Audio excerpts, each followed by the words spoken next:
So the webcast is starting now. Okay, bore da pawb a croeso I cyfarfod cynllunio. Morning and welcome to the Planning Committee meeting on the 15th of December 2021. A few things just before we start. Hopefully we have checked all the language and interpretation devices and that they are all working now. We will go through the agenda as we need to. I will bring in the legal officer just to go through any declarations of interest and any legal requirements. So I'll bring in Tim Dillon now. Diolch. Thank you, Chair. Good morning, members.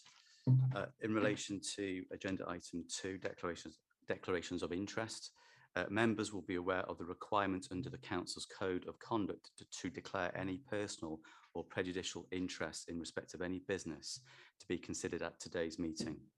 Such interest should be declared now or as soon as the councillor affected becomes aware that they have a personal or prejudicial interest in today's business.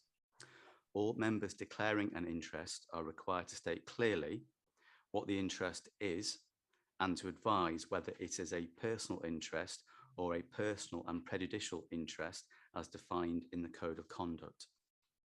Any member declaring a prejudicial interest is required to leave the meeting for the duration of the business and can take no part in the proceedings. Members with a personal interest only may take part in the debate and any vote. If a personal and prejudicial interest is declared today that has not previously been disclosed and recorded, the councillor concerned will be required to complete and sign a declaration of interest form, which is available from the committee support staff. Diolch. Thank you. Okay, diolch yn fawr, thank you. So first item on the agenda is apologies, and then we will come into declarations of interest. I've had apologies from councillors Brian Jones, I think Councillor Melvin Mile, unless he speaks up now and says he's here, has given his apologies. Do we have any other apologies? Alan Hughes, please. Alan Hughes. Alan Hughes. Councillor Alan Hughes, diolch. Any other? I know somebody has to leave at 12:30, but that will be an issue later on. Okay, so we've got those 3 apologies. Declarations of interest. If you just want to, I can't see everyone on screen, so if you want to unmute and just say if you have a declaration of interest. Joe, Mervyn Parry. Hi, Mervyn. Declaration of interest, item number 13, Henry Farm. It's that it's a personal interest only. Mr. Jones is a customer of the company that I work for. Diolch yn fawr, thank you. Okay, that's been noted. Anyone else? Okay, so moving on to agenda item number 3 is urgent matters as agreed by the chair. I don't have any.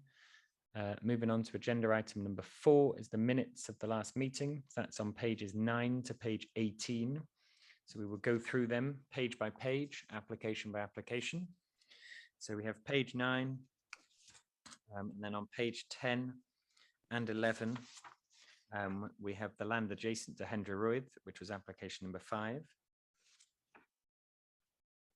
And then we have page 12, application number 6. Page 13, application number 7. Page 14, application number 8 and 9. Application number 9 continued on page 14 and 15 and 16. And then on pages 16, we had the planning for dark night skies, and we had the update on the Alexandra Road one on pages 17, and it finished on page 18. So unless anyone has any comments on those, can somebody propose? Propose them, Chair. Thank you. As proposed by Councillor Bob Murray, seconded by Councillor Mark Young. So as a correct record of the minutes from the last meeting in November. So unless we have any disdaining voices from anyone, and we will be able to record those as a true and accurate record. So I'll just give you a few seconds to unmute if anyone has any comments on those.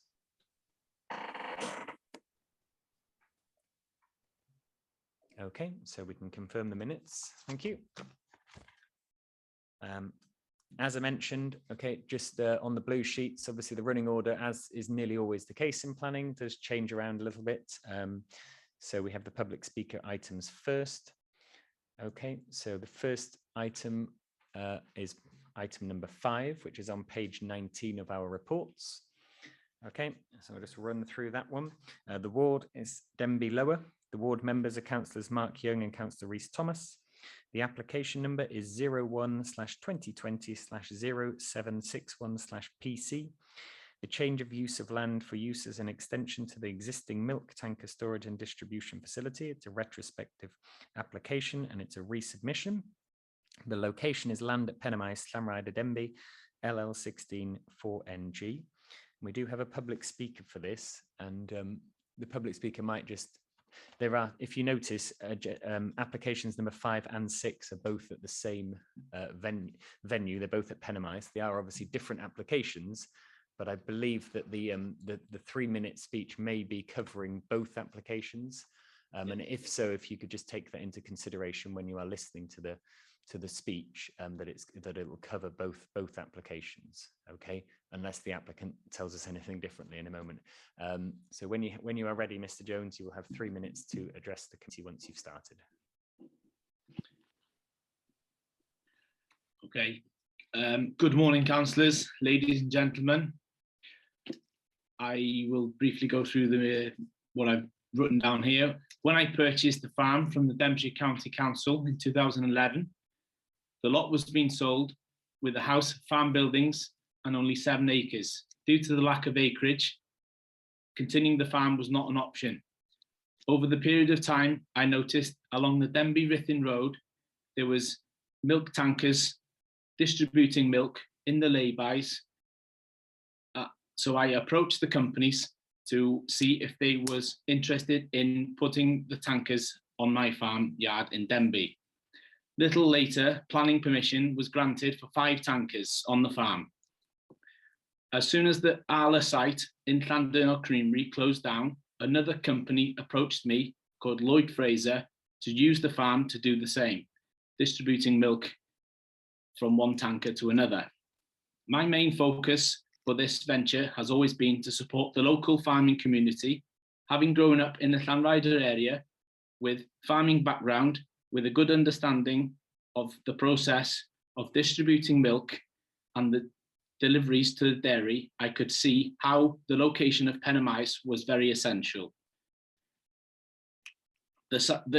Running of the site is currently employing 30 people, many of which are local staff, and the local site is very essential.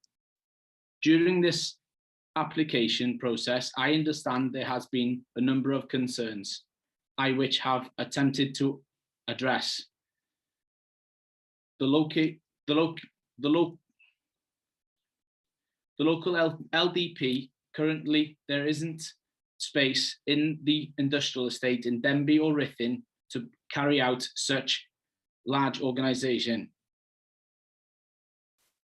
The effect of the milk transfer drainage. We have employed the Water Co, which is environmental consultants from Rhythin, to draw up a report which the Natural Resources Wales are satisfied with. They have no further comments on the application. Should there be any spillages at the site, there is a strict plan in place to manage this situation effectively. Visibility of the site.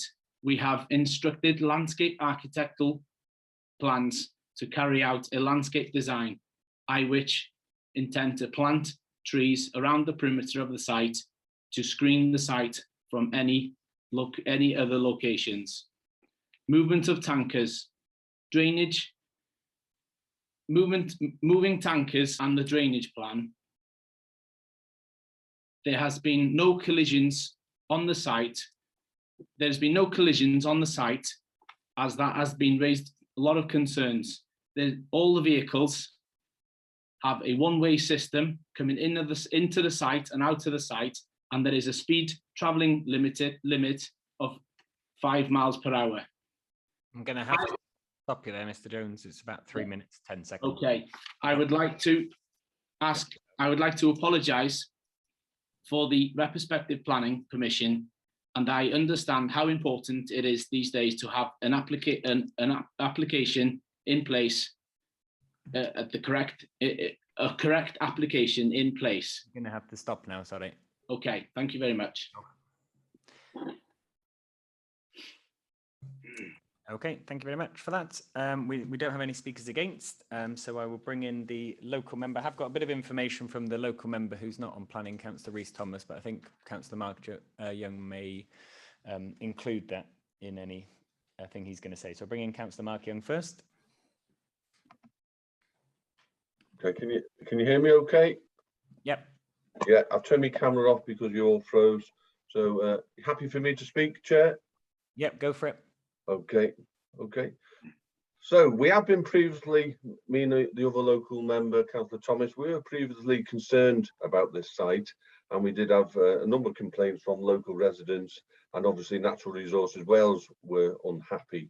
However, officers have produced a list of conditions which seem to answer the concerns, and the applicant, to be fair, has worked very hard to answer all these concerns.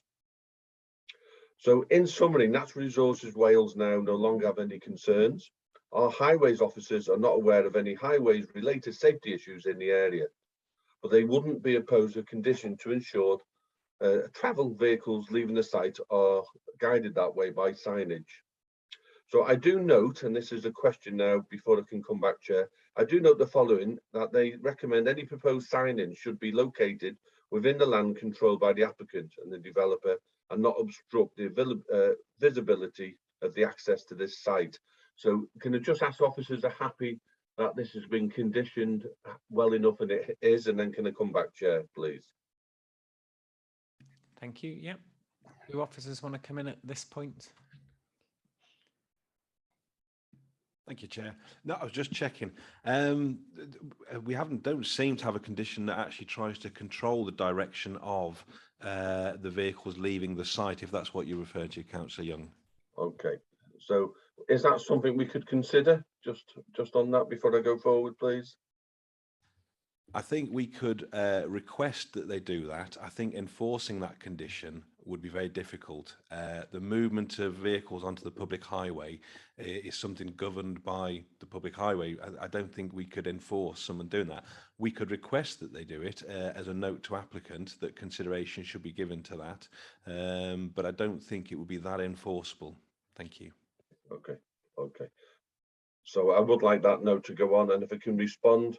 So as the work by officers and members are now clear and favourable and the conditions are in place, and there's no issues with Natural Resources Wales, and the planning permission for this application is fixed for 5 years, I would like to go with officer recommendation on approval, please, Jock and Vow, Chair. Thank you very much. Do we have a seconder for that? I'll second that, George. Jock and Vow, Councillor Mervyn Parry.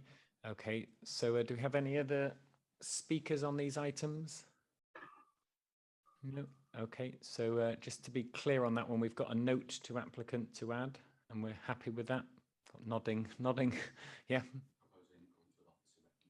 Okay. Yeah. So if we go for the vote for this one, it will be to vote in accordance with officer recommendation as to whether we grant or we can go against if we want to go against. But obviously nobody's given any reasons for that, or we can abstain a matter. And that is including the note to applicant. Okay, so as always, I will go through in alphabetical order. So if you just get ready to unmute. So again, it's for, against, or abstain. Okay, so Councillor Joan Butterfield. Is she here? Okay. Councillor Eddie Chard. For. Councillor Ann Davis. For. Councillor Peter Evans.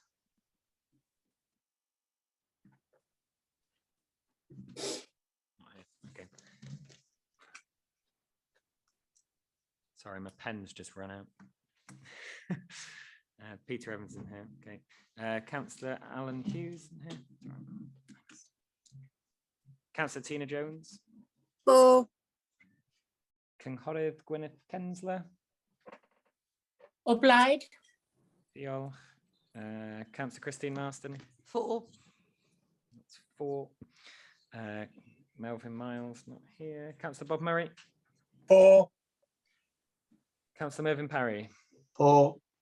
Councillor Paul Penlington. Don't think he's here. No. Councillor Pete Prendergast. 4. Councillor Peter Scott. 4. Councillor Tony Thomas. 4. Councillor Julian Thompson Hill. 4. Councillor Joe Welch. 4. Cynghoredd Ymlyswyn. O blaid. And Councillor Mark Young. 4. Thank you.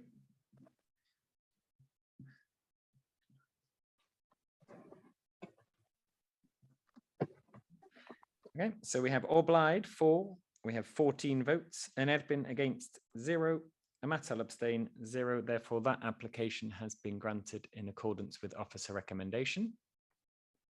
Okay, we will move swiftly on to agenda item number 6, which is on page 55 of our reports. The ward is Denby Lower.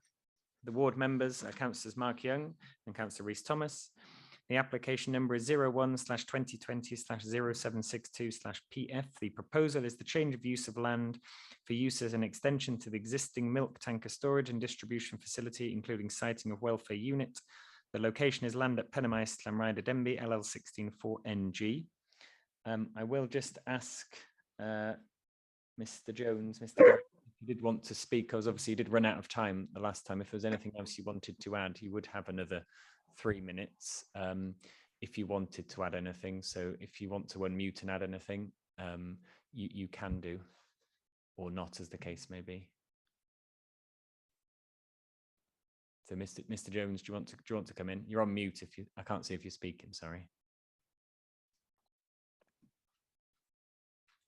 No, that'll be fine. Thank you. Okay. Diolch yn fawr.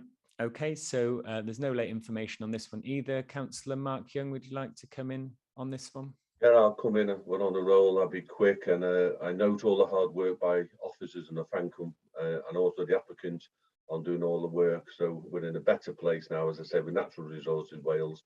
Highways are happy. We have conditions in place, so I'm happy to move approval. Jock and Val, Chair. Okay, I have a seconder for that. I'll second that, Chair. Thank you, Councillor Mervyn Parry, seconding that. Thank you. Okay, so if we don't have any other speakers, then we can go to the vote on this one. So again, it will be, when we're voting on this one, if we're voting for, it will be in accordance with officer recommendation to grant the application, and there's nothing additional on this item. Or it will be an admin against officer recommendation, or a Mattel abstain. Okay, so again, we'll go Councillor Ellie Chard. To grant. Thank you. Councillor Ann Davis. 4. Thank you. Councillor Tina Jones. 4. Gwyneth Kensler. O blaid. Councillor Christine Marston. 4. Councillor Bob Murray. 4. Councillor Mervyn Parry. 4. Councillor Pete Prendergast. 4. Councillor Peter Scott. 4. Councillor Tony Thomas. 4. Julian Thompson Hill. 4. Councillor Joe Welch. 4. Cynghoredd Ymlyswyn. Sorry, O blaid. Councillor Mark Young. 4. Thank you. Okay, so that's 14 votes for, no against, no abstain. So therefore that application has been granted approval in accordance with officer recommendation. Okay, we are now moving on slightly out of the order of the agenda, because it's the public speaker one. So it's agenda item number 9. Let's give you a moment to find that. It's on page 141 of our reports. Okay, ward is LLANARMON and Llandegla. The ward member is Councillor Martin Holland. The application number is 15/2020/1019/PF. The proposal, it's a retrospective application for the formation and alterations of existing fishing ponds, including the removal of trees.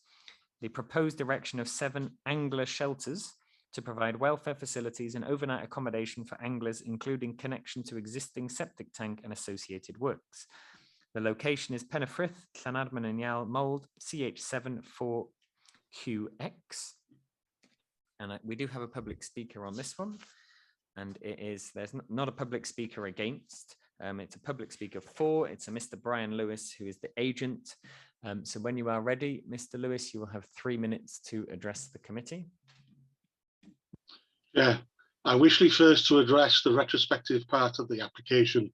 Mr. Couch found that the existing ponds on the site needed some repair work, and he commenced the work, and as the repairs progressed, their scope escalated, and he found that the fish stock was at risk of being lost if he stopped the work.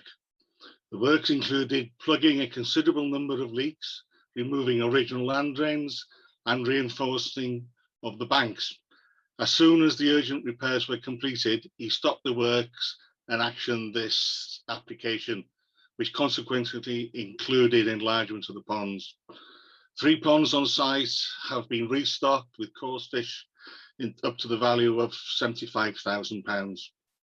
Turning to the removal of the trees, Mr. Couch stated that he regrets in not fully understanding his responsibility with regards to the removal of some 35 trees located on a strip of land between the ponds. The trees removed were in the main non-native species. When advised of his contravention of the regulations, Mr. Couch immediately stopped work and this application was submitted. Negotiations then commenced with the County Tree Officer, Natural Resources Wales and the Council Enforcement Officer. An agroecologist was employed and agreement was reached to plant some 1,500 native species of trees and some 130 metres of hedging around the site. Mr. Couch stated to the officers it is always his intention to replace the trees. Turning to the proposed angler shelters, the existing site has been a successful fishing business for some 12 years, with 4 years in the present ownership. Currently, there are no shelters on site, and with growing demand for improved facilities, the business wishes to meet these demands and attract additional visitors by providing shelters for anglers and their families, enhancing the experience for all. The shelters will provide tea making and toileting and shower facilities. Shelters are placed around the curtilage of the ponds. Each shelter is positioned to face into the ponds and orientated to avoid overlooking of each other. The development will make a net contribution to the family business, as well as a financial contribution to the locality. In terms of planning policy, the proposal has a low impact on its location and is appropriate in scale and nature. Views into the site are limited. The proposal will enhance the landscape and ecology and will not be detrimental to the AONB. To conclude, it is hoped that the committee understands that Mr. Couch is truly regrets his actions and that the said actions should not prevent this proposal of development of the fishery into a first-class attraction for those who enjoy coarse fishing. Thank you, Chair. Diolch yn fawr. Excellent timing. Okay, so we don't have any other public speakers on this one. So local member, Councillor Martin Holland, would you like to come in at this point? Thank you, Mr. Chairman. Can I say, in principle, as a local county councillor, I'm quite happy to support this application because I believe that it falls in line with our tourism policy. Coarse angling is a major sport, participation sport here in the United Kingdom, and it would be good for the local tourism businesses. Obviously, there's only 7 of these lodges. I believe, looking at the plans, that they will all be in tune with the environment, in other words, stone and wooden clad, and that they are not long-term accommodation. I think that is a condition that they're not used for that purpose, and that if anything ever happens to the business, then of course they would be removed or sold as a going concern. I just would like to raise a concern, though, that the Community Council and I were extremely disappointed with the fact that this was, once again, in my area, a retrospective planning application. The ponds have been considerably enlarged. I appreciate the comments that there were leaks, etc., but they have been considerably enlarged, which I, am happy to accept will enhance the business. But that between 35 and 45 trees with tree preservation orders on them were removed during that process. And I just feel that, that the applicant should have been aware that there were tree preservation orders on these trees, because when he purchased the property, I've no doubt that that was in the search that his solicitors and others would have undertaken. So in principle, Mr. Chairman, I agree with this. Just a couple of quick questions though. Just as a matter of interest, how will the lodges be heated? I didn't see anything in there, but because they're overnight accommodation and I'm assuming they'll be used throughout the year, I'd be just interested to know how they will be heated. 1,200 trees, I think the agent said 1,500 trees will be planted, which goes some way, I suppose, to, for the fact that we've lost 35 mature trees.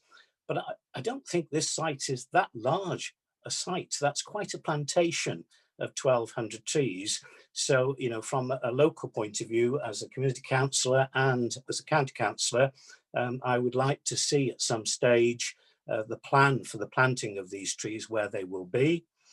And just really, I want a commitment from the county that we will be monitoring the sites in due course, just to make sure that all the things that we're outlining here today will be fulfilled by the applicant. So other than that, Mr. Chairman, I do support it. I think it will be good for the local community. The footfall will be slightly less than when it was a wild fowl park. So no buses, but that's not a bad thing considering the roads in this area. But I think overall, the contribution to the local businesses, shops and pubs will be a good thing. Thank you. Thank you very much. Just to note as well on the late sheets, there is a bit of additional information. Just officers suggesting a revision to the wording of condition 4.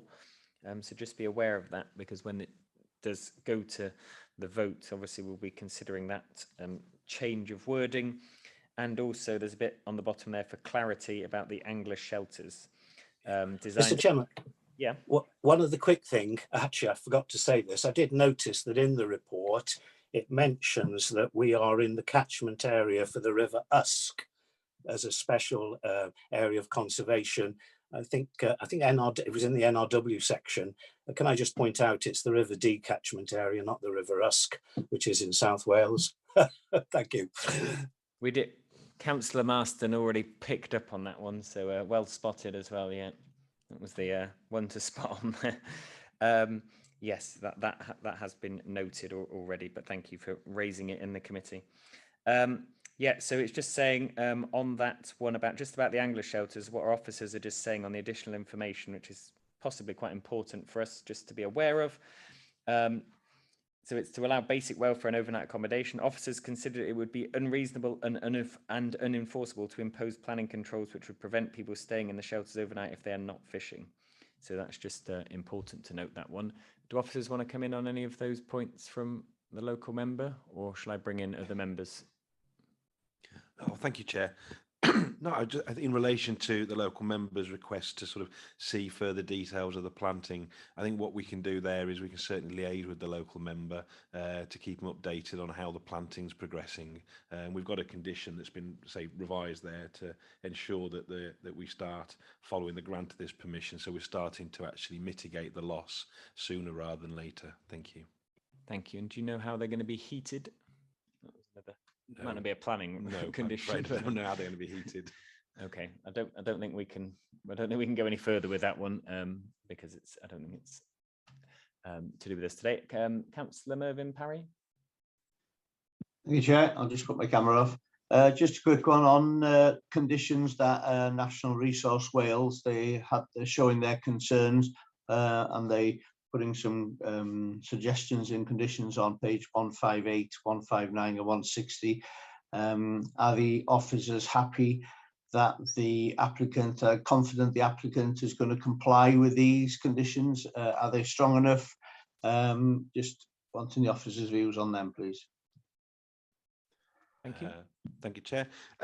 Yeah, officers, obviously, we've recommended the conditions, we put them through. We're happy that they're sufficient and that they're reasonable, they meet the test for conditions. As far as whether the applicant's going to meet them, I'll say that's a role for us to monitor and enforce, should he not. That wouldn't be a reason to, you know, suspecting that something may not be done that's required by a condition wouldn't be a reason to resist this application. Thank you, Chair. Thank you. Councillor Christine Marston. Thank you, Chair. I just want clarity from the officers. Condition 6 obviously looks at external lighting. With it being positioned in the AONB, will it bring into account our sort of adopted supplementary planning guidance for dark skies? Thank you. Yeah, actually looking at the wording, it's obviously focused more there on sort of preventing impact on the bats in the area. I think if we want to sort of, but if you read the actual reasoning for the condition, it refers to the visual amenity of the area of outstanding natural beauty. So as part of that condition, I think we'd certainly be looking to consult with the AONB to ensure that they were happy that the lighting scheme wouldn't undermine the dark skies ambition. Thank you. Okay, thank you. Let's just have a look. So I haven't got any other. Oh, cynghorydd Emrys Wyn.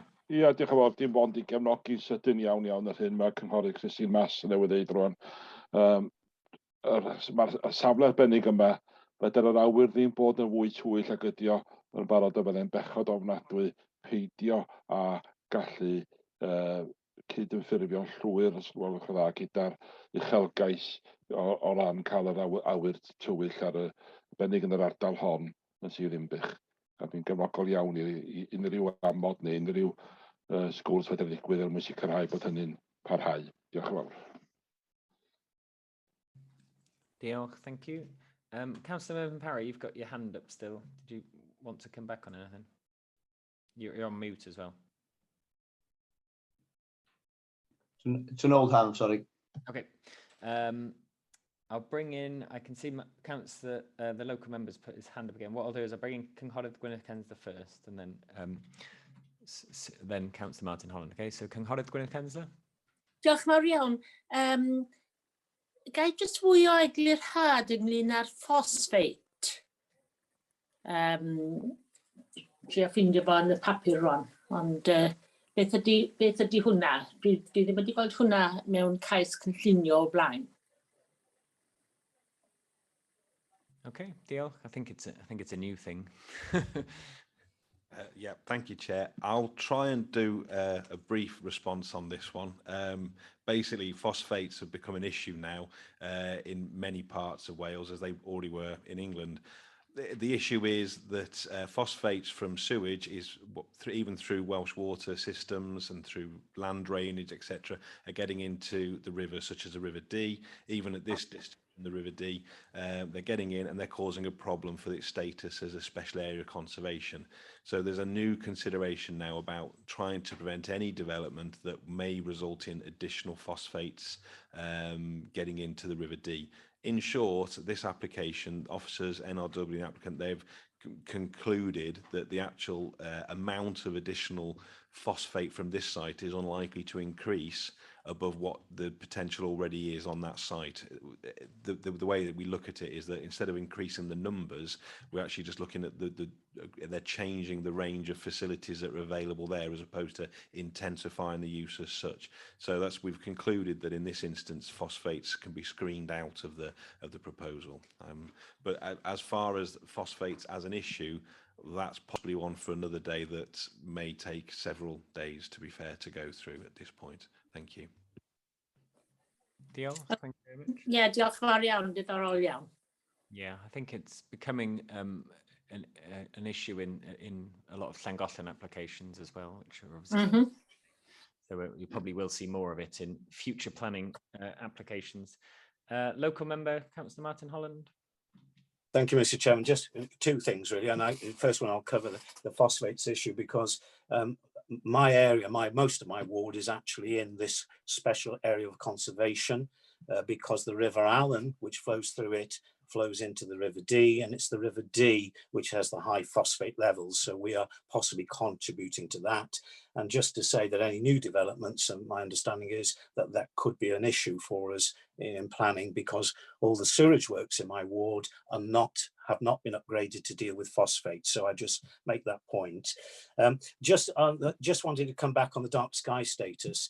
One of the reasons I didn't object to this not just being for angling, because I think actually there's golden opportunities for businesses in the area, because we have dark sky status virtually in this ward, and certainly up at FFRITH there's a golden opportunity to perhaps look at dark sky tourism as well as angling. So I just put that point in. Thank you. Okay, thank you very much. We've had quite a few speakers on this. We haven't had any proposal or anything as yet. So does anyone want to, Councillor Christine Marston? Can I propose, Chair, that we go with officer recommendation to grant this application? Okay, diolch yn fawr, and that's obviously with the slightly revised wording of condition number 4. We happy with that in the late reps? Yep. Okay, so that's been proposed and seconded. I don't see any other speakers on this item. So if we're happy, we will go to the vote. And again, just to be very, very clear with this, this is to, if we vote for or BLYD for this one, is to vote in accordance with officer recommendation to grant the application alongside the slight amendments, change of the revision of the wording in condition 4 that's on the late rep sheet. Obviously, there's the option to go against or abstain as well. Okay, so we'll go to the vote. Councillor Ellichard. For. Councillor Ann Davis. For. Councillor Tina Jones. For. Cynghorydd Gwyneth Kensler. O blaid. Councillor Christine Marston. For. Councillor Bob Murray. For. Councillor Mervyn Parry. For. Councillor Pete Prendergast. For.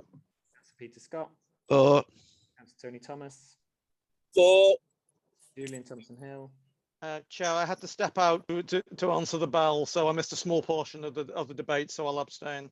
Thank you. Councillor Joe Welch. For. Cynghorydd Emrys Wyn. O blaid. And Councillor Mark Young. For. Diolch yn fawr.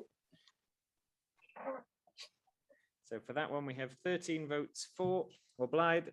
We have 0 votes against, and we have 1 matter. Therefore, that application is granted in accordance with officer recommendation. So we are going to. Oh, yeah. Chair, sorry, could I ask, is Councillor Butterfield with us today? No. Have her apologies been given? They not officially, no. Could I give her apologies, please? Yeah, no, that's fine. Thank you, and that's been noted. I know Emrys has written something on the chat. Yeah, she's been in for an head so she's not so good at the moment. Okay, many thanks. Pleasure. Okay. So we are moving on now to agenda item number 12. This is on page 243 of our reports. And it's a slightly different one, so you have to bear with us as we sort of go through all this one, just to make it very, very clear as to what we are discussing today.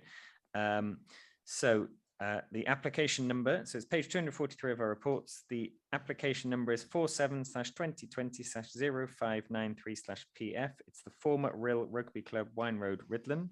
The local member is Councillor Christine Marston. The application is for the development of land to form a holiday park, including the conversion of existing clubhouse to form a reception building, erection of new clubhouse building, bunkhouse building, 7 holiday pod accommodation units, 23 2-bedroom holiday lodges, 7 3-bedroom lodges, and 7 4-bedroom lodges. Works to existing access, formation of internal pathways, 2 wildlife ponds, parking, landscaping, and associated works. And it's the former RHYL Rugby Club, Wine Road, Rhuddlan. And just before I bring in the public speakers on this one, which I think we have a public speaker for and against.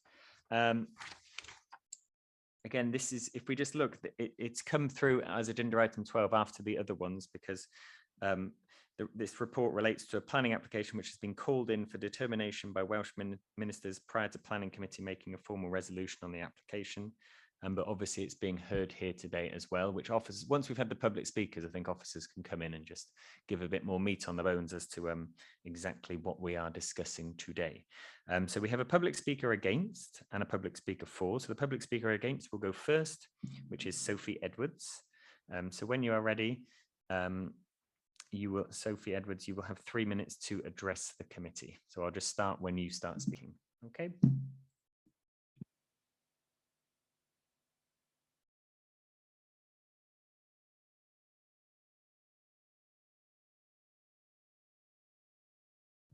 I can't hear you. I can't see where.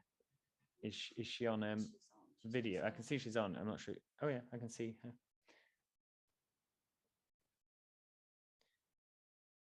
Hi Sophie. We can't hear you if you're speaking to us. You're not on mute, but for some reason you look like you're speaking, but we can't hear you. Sorry.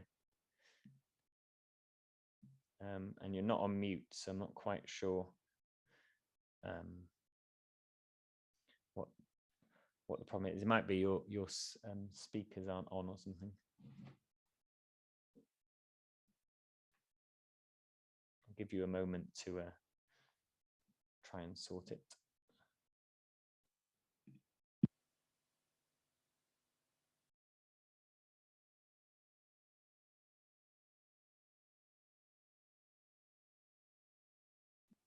No, we're not hearing anything. I don't think she's hearing us, Chair. Sophie, can you just put a thumbs up if you can hear me? Right, that's not not very conclusive.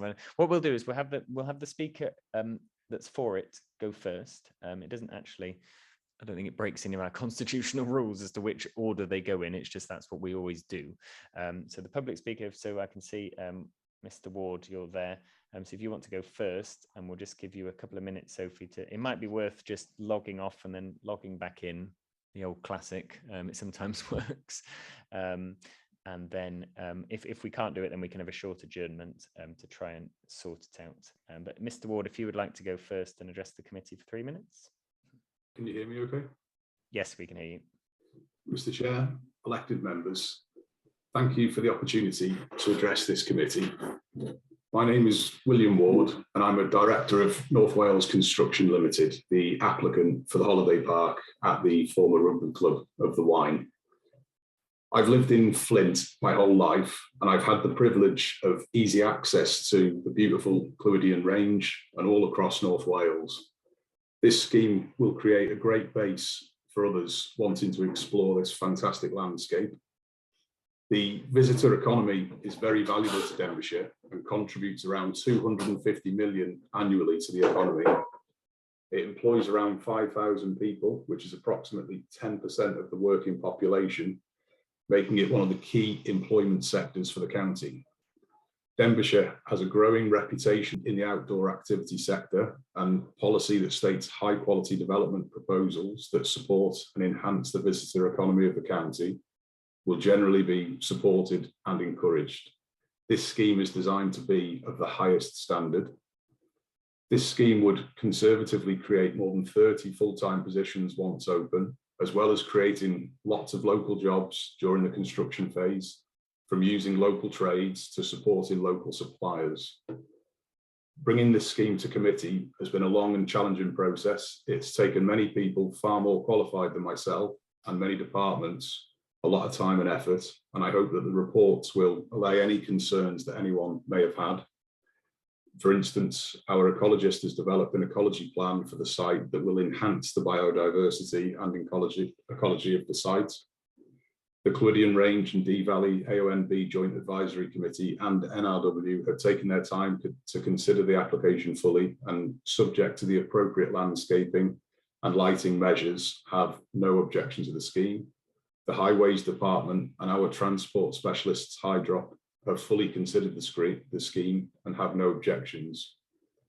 I would like to thank planning officers for their very thorough consideration of the application. I wholeheartedly support the officer's recommendation that planning permission should be granted. Thank you. Thank you very much. I think we still might be having technical issues. What we will do, because Joe, yeah, Joe, yeah. I've just spoken to Sophie on the landline. They were in a waiting room. Is there something to do with that? No, it shouldn't be. What we will do, because I imagine there's going to be quite a lot of speakers on this and it's probably going to last a little while. We've had an hour. Why don't we have a quick 5-minute break? Because I think it's important to obviously hear that. And then, so if literally it's 10:25 now, so just go and maybe have a quick comfort break for 5 minutes. Chair, can I comment? Could she phone in? Is there a facility where she could just speak over the phone? Yeah, there is another option. So what we'll do is, if you just want to have a quick 5-minute break, and then we'll try and get that up and running, and we'll come back in 5-10 minutes. Okay, thanks.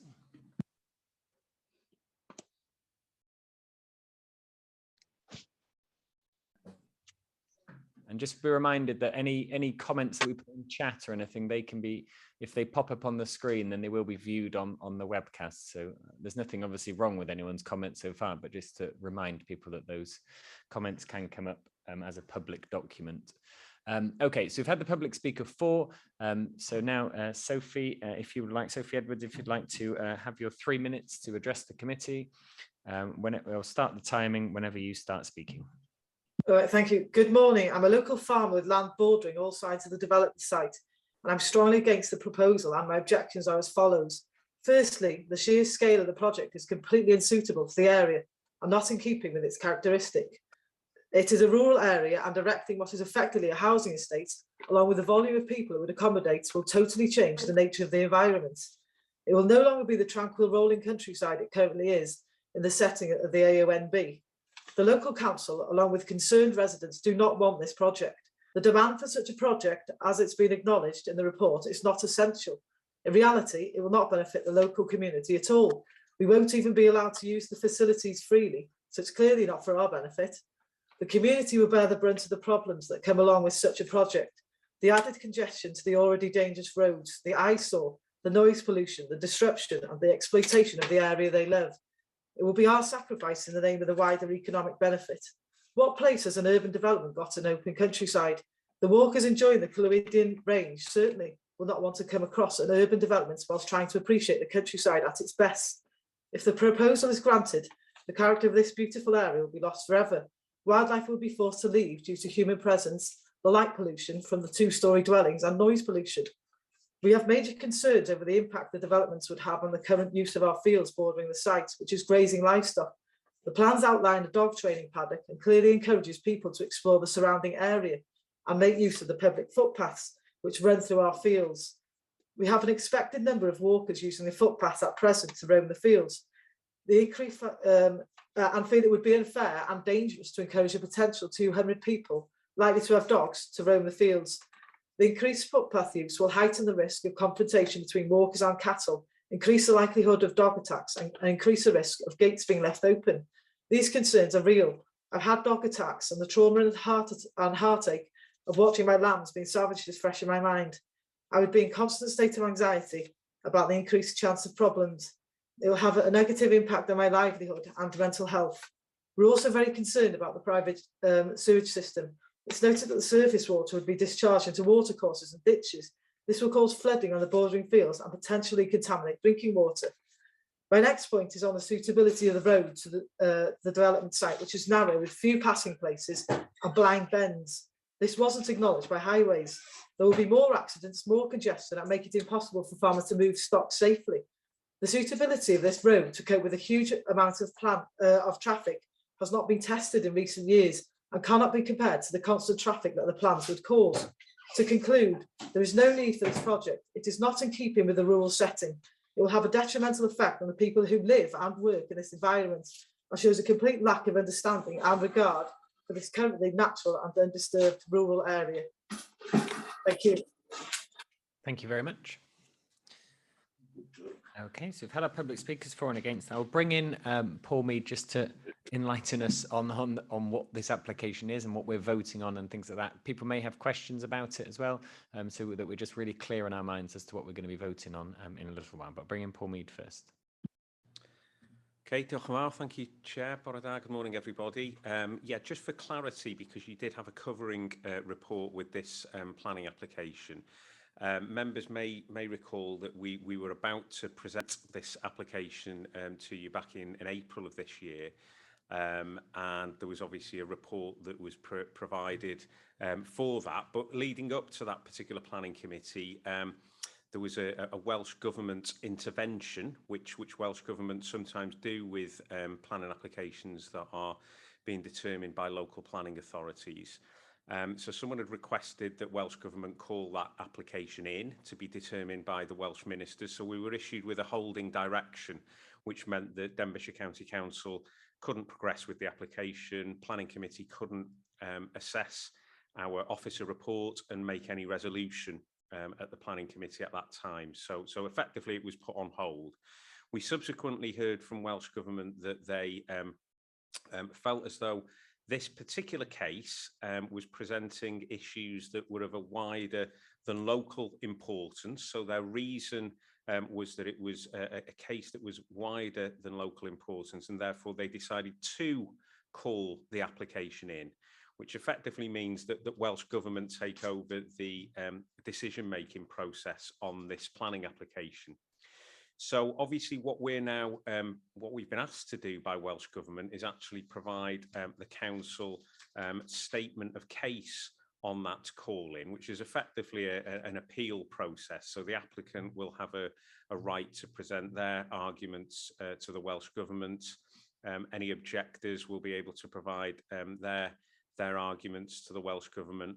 But what we were lacking at that point was a sort of formal resolution through a democratic process of Denbighshire County Council's decision on this application. So effectively what we're seeking from members today at Planning Committee is a sort of resolution from Planning Committee, albeit it won't be the sort of final decision on this application, because as I've explained, that will be taken by Welsh Government. Officers have provided you there with a covering report, and obviously the main report that was provided at the previous Planning Committee, and that is an officer recommendation to grant. The officer recommendation to grant was made on balance, having regard to all of the issues that you've got within that report there. I'm not going to go into all the details within that officer report, because members will have had an opportunity to have read that also. But I think the debate now for members at Planning Committee is you've heard both speakers, you've hopefully read the officer report. What we're looking to do now is to present information to Welsh Government from Denbighshire County Council to assist them in their determination of their called-in planning application. So hopefully that's a little bit clearer for members as to what we're doing today. Thank you, Chair. Thank you. Yeah, I mean, from our point of view, from my point of view, we're sort of treating it like a regular application. We will need material planning reasons if we want to go against officer recommendation, and we'll have a vote on it. Members will get the same vote, and that's what we'll put forward. There was a site visit for this, and I know the members on the site visit will want to speak further to it. So I think as the other member on there, I think if I just say a little bit about the site visit. There's a few of us attended, as you will see on the late sheets. Okay, myself, Councillor Christine Marston, Cynghorydd Adwell Roberts, and Councillor David Williams were there, along with a couple from the Community Council. The site visit was called by the local member, Councillor Christine Marston, and we looked at obviously the actual site itself. We looked at the road, so the actual highways and the visual impact, also from when you're actually at the site. There's some mountains around and some open access land upon mountains, and we looked at whether they would have an impact or not. And then we looked at the actual size of the place. I walked down the highway as well to just look at the length of the visibility as well, and we looked at that and discussed that at length. So that was basically why the site committee meeting was held, and I'm sure other members who were there are going to want to speak on this item anyway. You'll also see on the blue sheets that there's some additional information, and I know members have asked some questions about that with regards to some of the comments by a member of by somebody else sort of saying that the officers are supportive of this before it had obviously gone through the application process. And I think it's just important to note what the officer notes are there, because obviously there was a pre-application inquiry, which is where some of that information has come from. So if I bring in local member, Councillor Christine Marston, do you want to come in first? Thank you, Chair. Yes. The former RHYL rugby club site is positioned in open countryside on the WAEN in the setting of the A&B and the Office Dyke footpath, halfway between RHUDDLAN and RHYL on the B5429. This application is for a very large luxury holiday accommodation comprising of holiday pods and lodges, collectively comprising of 102 bedrooms. With the bunkhouse at capacity, the park could sleep 228 persons. Officers report that the proposal does not fall into LDP holiday accommodation policy PSE 12, which concentrates on static caravans, chalets and pods. Their argument is that the policy refers to accommodation that can be moved. No reference is made to the 7 pods, but focus is given to the lodges that are deemed to be built in situ. Policy PSE 12 of the LDP prohibits new static caravan sites, that is reiterated in the Council's adopted supplementary planning guidance entitled Caravans, Chalets and Camping. The explanatory text to policy PSE 12 states that for inland rural areas such as this site, caravan development, particularly static caravans, of which the proposed lodges fall within, the statutory definition of can be intrusive in the landscape and damaging to the character of the rural area. Officers' recommendation is in stark contrast to a planning application that came to committee in March 2019. The GLWB development of 0.3 hectares, siting of 24 holiday lodges, that application was refused and upheld on appeal due to its non-compliance with PSE 12, which does not permit static caravan lodge sites. This decision was also upheld on appeal to the Planning Inspectorate, where the Inspectorate concluded that the proposed development is unjustified in its countryside location and would run contrary to local and national planning policies. As an authority, we must be seen to be consistent in our decision-making following our own local development plan. Officers give more weight to the local development policy PSE 5, which concentrates on the support of tourism and commercial development for the benefit of the wider county. This is a misinterpretation on the policy that is designed to support local and rural communities. If the development is supporting a wider regional economy, surely it is an indication that the scale is far too big and inappropriate for the location. Currently, the site has a D2 use class, which is sport and recreation. This classification could be brought back into recreational use without planning permission. This is true, but is largely irrelevant as the scale of a proposal now under consideration goes way beyond its existing use. Limited weight should be given to the existing D2 use, as the playing fields will be lost and covered with buildings.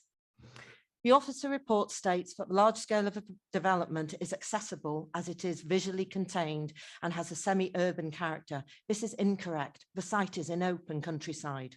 The former rugby club site is surrounded entirely by agricultural land. The actual site is 3.8 hectares, nearly 10 acres.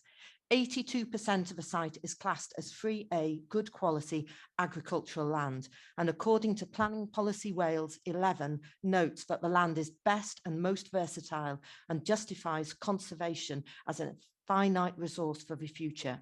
It should not be built on. With the accompanying tourism report, officers conclude there does not appear to be evidence supporting the need or demand for holiday accommodation of this type proposed in the specific location. Added to the derelict site at Graig Park, Melodon, and the derelict site at Oakley on Wine, less than half a mile away, which has now reverted to private residential development, demonstrates this fact. Concern has been raised by Tremarec Cwm and Wine Community Council that if this holiday business proves unsuccessful, then the accommodation would become residential, thus allowing a village to be built in open countryside, not with any development boundary.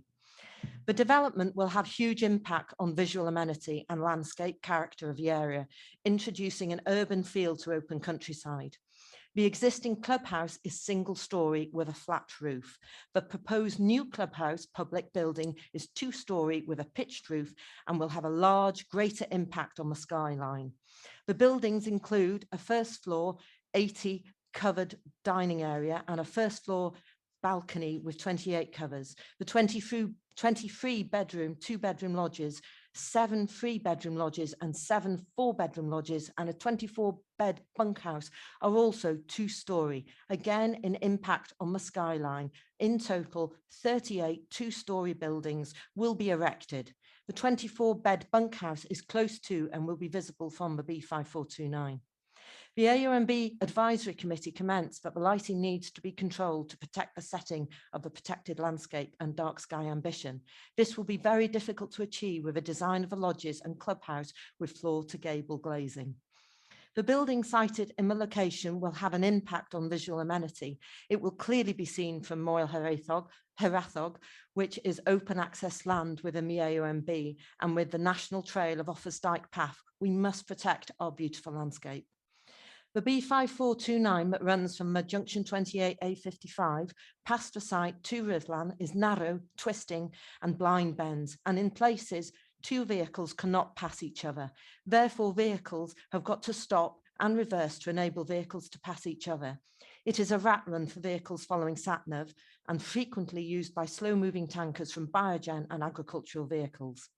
For pedestrians, prams, wheelchairs and cyclists, this stretch of road is dangerous to navigate. Planning policy Wales states to avoid car-based developments and to offer good active travel routes. I believe it is unrealistic to expect holidaymakers to walk nearly 2 miles to RHUDDLAN or 2.5 miles to St Asaph along a dangerous route with no footpath or lighting with a speed limit of 60 miles per hour. Therefore, they can catch a bus. Historically, visitor vehicle movements up to 2018 for RHYL Rugby Club had been provided to suggest that the highway coped well with the level of traffic then and could do so with the anticipated level of traffic generated by the new development. I disagree. I believe this large development will generate a large volume of traffic on a daily basis. There are also key differences. The majority of the rugby users were local families familiar with the character of the highway. The rugby games and activities were seasonally based with a mixture of home and away games. Training sessions were split into age groups. In contrast, the majority of the visitors will not be local and therefore not familiar with the character of the highway. They will navigate to and look for the holiday park. The visitor profile is that they will have travelled between 2 and 3 hours. The holiday park will operate 12 months of the year and have a target occupancy of 70%.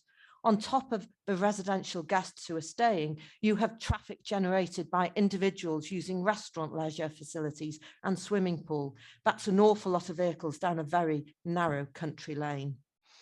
NRW, after much debate, has reluctantly accepted that a private treatment works is acceptable. It concerns me that hot tubs water requires to be changed after each occupant, with the applicant stating that each lodge 37 will have a tub. That's a lot of chlorine water entering a private treatment works on at least a weekly basis.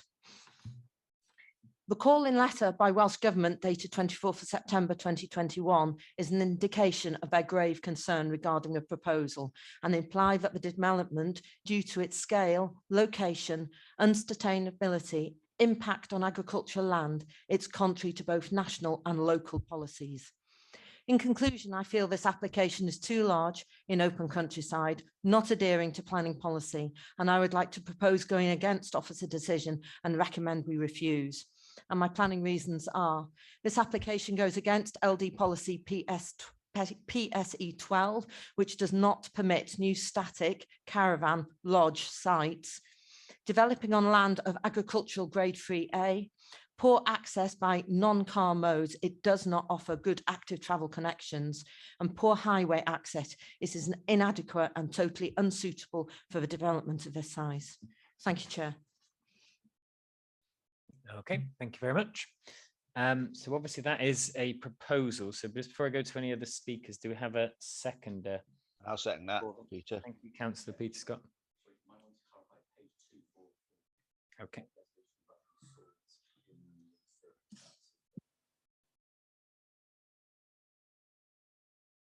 Yeah, that's fine. Yeah, I can read those two. So just so thank you, Peter Scott. That's been seconded, and we'll obviously, I know there's other speakers, so we're not going to be going to the vote anytime soon. So don't worry. If you want to speak, yeah. So just on page 244, what the actual resolution we're being sought is. So if I just run through that, because it is a slightly unusual one, members are requested to take a vote on the following options and to make a resolution on the content of the council's statement of case.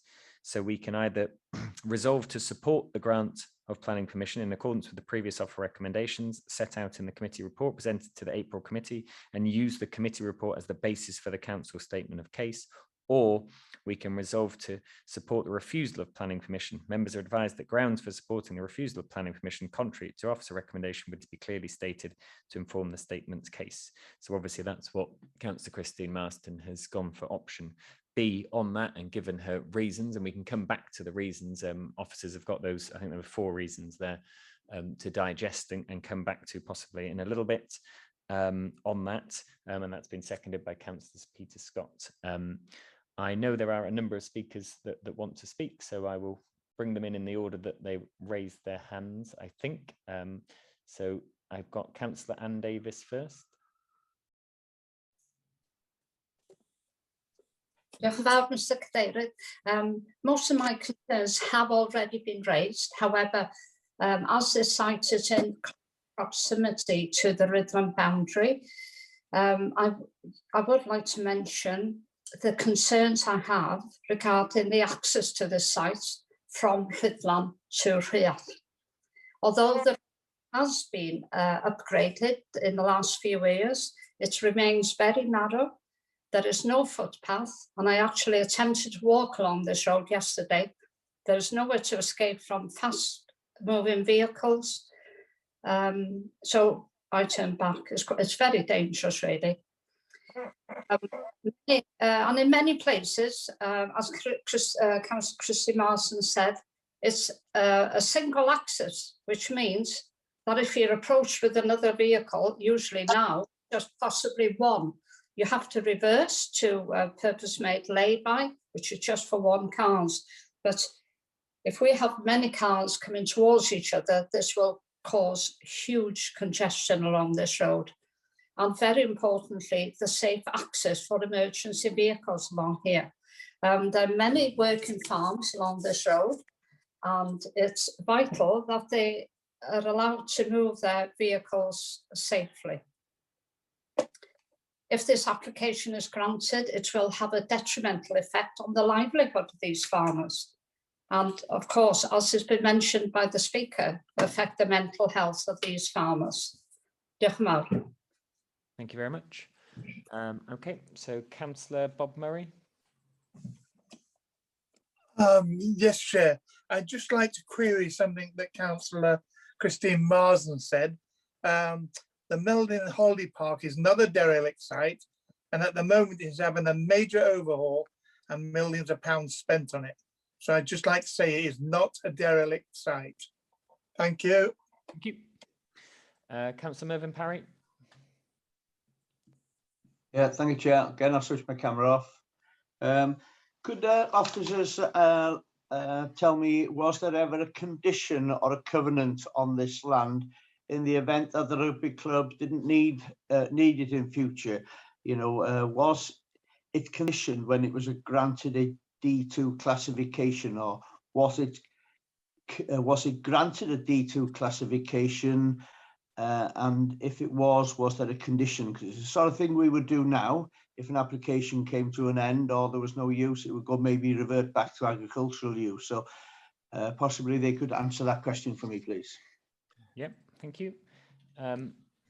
Councillor David Williams, I know you're not on committee and you haven't got your hand up, but do you want to speak on this item? Yes, please, Mr. Chairman, if now's the right time, yeah. Stop the video, yeah? Yeah, your internet seems to be fine with video on, so you can go for it. Yeah, well, I fully endorse what's been said by Sophie Edwards and Christine Marston, as to the detrimental effect it would have on the area. And I fully endorse everything that's been said by those two speakers. Two other things concern me in particular. There seems to be a lot of plans having been made behind the scenes, and we're this idyllic utopia that's promised for the WAEN. It seems to everybody seems happy with it, apart from the residents. Has anybody been to see the residents, the local people? They haven't been consulted at all on this. They're as though they don't they're not part of the plan. It seems to suit everybody else, but nobody thought to ask the local residents and how it was going to affect local people, residents, farms, etc., etc. But I think probably the most troubling thing for me is that it seems very, very unfair on the planning committee and on all of us really, that by some of the correspondence we've received, the implication, and I say implication, is that the financial stability of the rugby club depends upon this going through. Now, that is not fair, because we all wish the rugby club well, and indeed any sporting clubs in the area, of course we want them to do well. But to use this, the implication is clear that they're depending on income from sponsorship, apparently, of this new site. So effectively, that's putting grossly unfair pressure on a planning committee, in that they effectively could be said to be having to decide between a project that's going to decimate the local area, but that it's needed for the financial well-being of the rugby club. Now, correct me if I'm wrong on that, but that's the way I look at it, and I think that's fundamentally flawed. Thank you very much. Yeah, I think officers can come in on a few points raised by members now. Yes, diolch. Thank you very much, Chair. Just running through in order. Obviously, we do have a proposal and a seconder. Just applauding Councillor Christine Marston's comprehensive speech there. I think she's covered all the relevant issues, and obviously provided valid reasons as well in relation to the 4 points that have been made there. So I just wanted to start off with that, just to make sure that that is noted.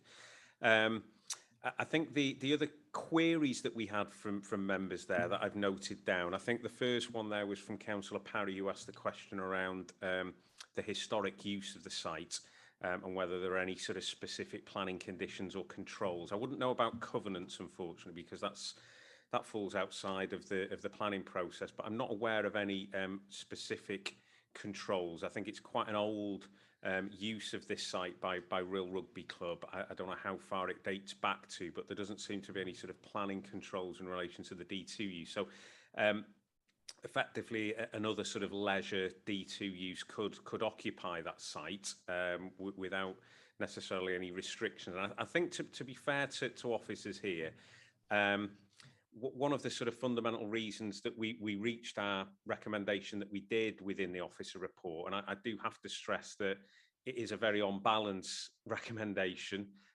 We did provide the applicant with pre-application guidance on this, which is on public record, which was quite clear that it would be quite difficult to justify the proposal that they're putting forward here.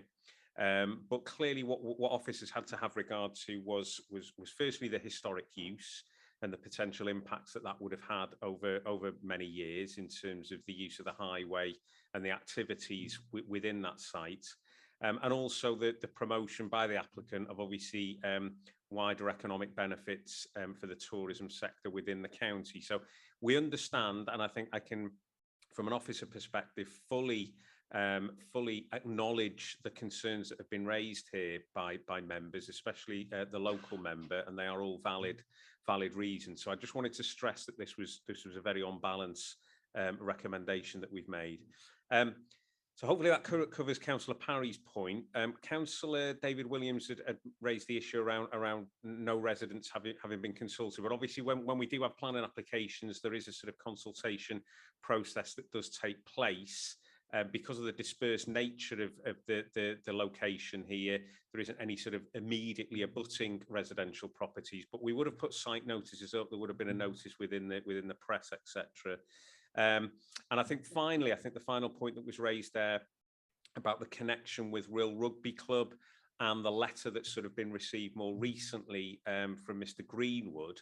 I think I just want to sort of highlight what the sort of issues were in relation to that, because clearly the RHYL Rugby Club were looking to relocate into a site in RHYL at the Tynewydd Fields. Tynewydd Fields was obviously a council owned site. So I think the relocation of RHYL Rugby Club to RHYL is a sort of separate issue to this. What that then triggered was clearly RHYL Rugby Club looking for some sort of alternative use for their site in the WAEN. So clearly that process went through the pre-planning application inquiry stage, where a number of people actually contacted the local planning authority to ascertain what might be an acceptable reuse of the leisure site on the WAEN. So we've provided, fairly careful and detailed responses to pre-application inquiries, and one was for this particular proposal, and that was outlined, and that there was clearly policy concerns regarding this use, and that there would need to be justification put forward by the applicants, which they've tried to do. So it's quite an on-balance decision, an on-balance recommendation. I think where we are with the debate now is quite right, that we're having these issues raised. Happy to answer any further questions on that, but we obviously, as officers, we note the proposal and recommendation from Councillor Christine Marston. Thank you. Thank you. Yeah, no, that's very, very clear. Councillor David Williams, did you want to come back on anything there? You're on mute, so just unmute. You're still on mute, David. I think Mervyn was before me. I don't know, do you go in order or? Oh, it's all right. You go for it. It's all right. I can see. Okay. Yeah. Just on what Paul said there. Yeah, I fully agree. I know the history that we're and that what a marvellous site RHYL Rugby Club have got in Tynewydd Fields, and full marks to everyone that was involved with that. I really do wish them well. I go and watch games there, as I go and watch North Wales Crusaders in Colwyn Bay Rugby League that I know Mr. Greenwood's involved with. No problem at all with that. My reservation is that there is this, it hasn't been addressed, there is this underlying implication that sponsorship is going to be forthcoming if this goes ahead, and that the financial, should we say, well-being of RHYL Rugby Club is by implication is dependent on this. Now, correct me if I'm wrong, but that's the interpretation I get from the letter. And if that is the case, then it is wholly unfair on a planning committee to have to make a decision which could be deemed as detrimental to RHYL Rugby Club. And that's my point. And it hasn't been addressed, Mr. Chairman.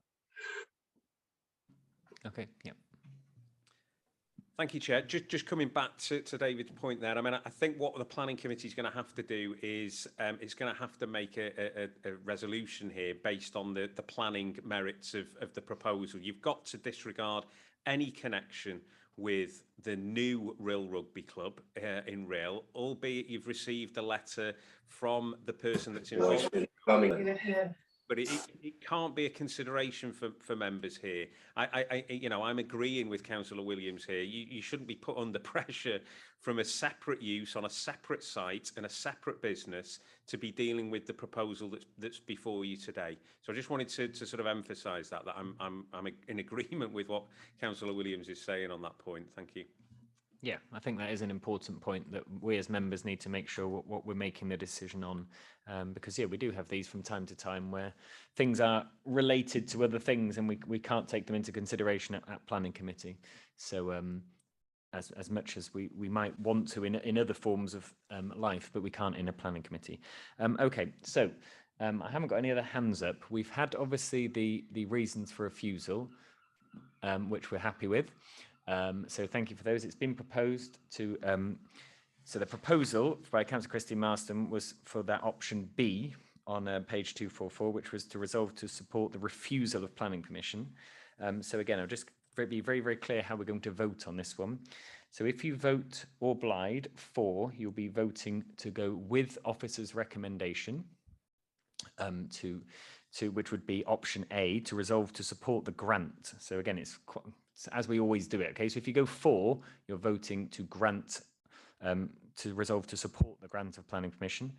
If you vote against, then that would be going with Councillor Christine Marston and Councillor Peter Scott to resolve to support the refusal of planning permission. And obviously there's the option of abstaining as well. Okay, so hopefully everyone is very, very clear on that. Okay, and we will go to the vote. And we'll go Councillor Ellichard. 4. Okay, so that's 4 to support the grant of planning permission. Councillor Ann Davis. Against. Against. Diolch. Councillor Tîn Jones. Against. Thank you. Cynghorydd Gwyneth Kensler. Yn erbyn. Diolch. Councillor Christine Marston. Against. Against, just so we can all hear that on the webcast. Thank you. Councillor Bob Murray. Against. Councillor Mervyn Parry. Against. Councillor Pete Prendergast. Against. Councillor Peter Scott. Against. Councillor Tony Thomas. Against. Councillor Julian Thompson Hill. Against. Councillor Joe Welch. Against. Cynghorydd Emrys Wyn. Yn erbyn. And Councillor Mark Young. Against. Thank you. And hopefully I haven't missed out anybody. If I have, just shout before I call out the results.